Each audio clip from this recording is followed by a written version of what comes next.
Forces clamped down last week on a fundamentalist Muslim movement known as the Salafists. Across the country, hundreds of police raided buildings and seized material. One grouping was formally banned on the grounds it's anti-constitutional. Now, Germany's roughly 4,000 Salafists are a tiny minority within the 4 million Muslims who live here, but the authorities believe they are fostering militancy among marginalized young Muslims. The decision to move against them comes after violent clashes last month, during which Salafists attacked and injured 29 police officers, 2 of them seriously. Bonn at the beginning of May. Radical Salafists in uproar.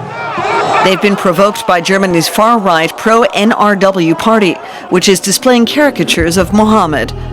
Violence unleashed. One of the Salafists brutally stabs a policeman.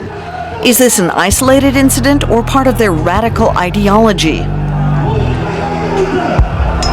A little earlier at the demonstration, we came across a man with a camera.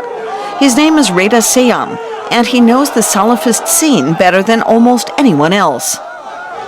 Reda Seyam is a German citizen with Egyptian roots and a colorful past. He is purported to have had close connections with Islamic terrorists. We meet him in a park in Berlin. He's granted us a very rare interview and has promised to speak openly about the aims and opinions of the Salafists. A young convert is allowed to film the interview alongside us.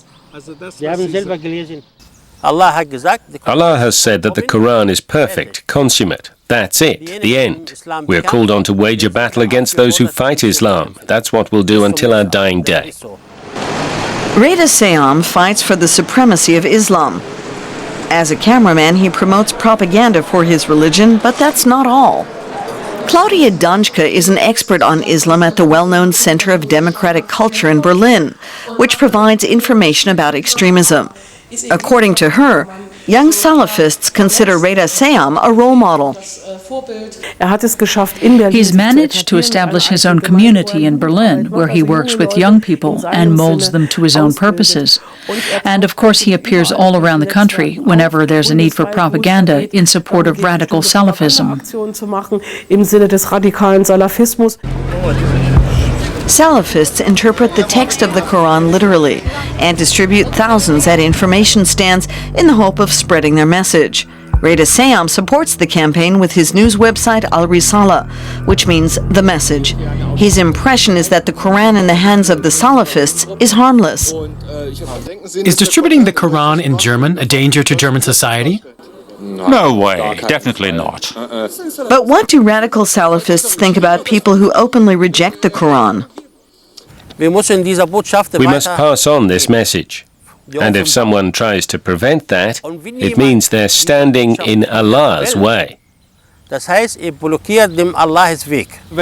someone says, I advise you not to take the Quran, is that person, in your eyes, fighting against Islam? Yes, of course, because he's stopping the message being spread. Everyone is expected to think about Islam and what it can offer them. Either they subscribe to the message or they don't, and if they don't, they're officially an enemy. So opponents to Islam must be fought, as happened in Bonn. From the perpetrator's point of view, police officers are servants to the state, which allows the prophet to be offended. Radical Salafists use videos to justify violence against those who don't believe. We charge forward with honor without fearing the non-believers. They should watch their language. They should hold their tongue before attacking God's soldiers. Allah will either guide their tongue or destroy it. Until their heads roll. Whoever insults the prophet must pay for it with their life. This decree, which sounds like something from the Middle Ages, is circulating online.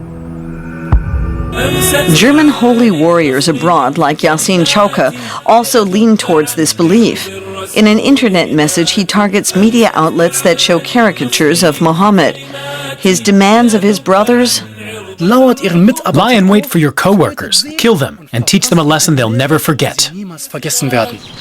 What does Reda Seyam say to the decree? Islam decrees to kill anyone who insults the Prophet.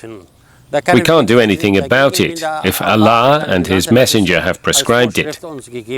But who should do it, I can't tell you. That's up to each individual. A death warrant in defense of Islam. In the eyes of radical Salafists, whoever enforces it acts in the name of Allah. We show the interview to the Bavarian Interior Minister Joachim Herrmann. This kind of declaration is something new and spoken in such clear language that anyone who stands in the way of Islam should be beheaded.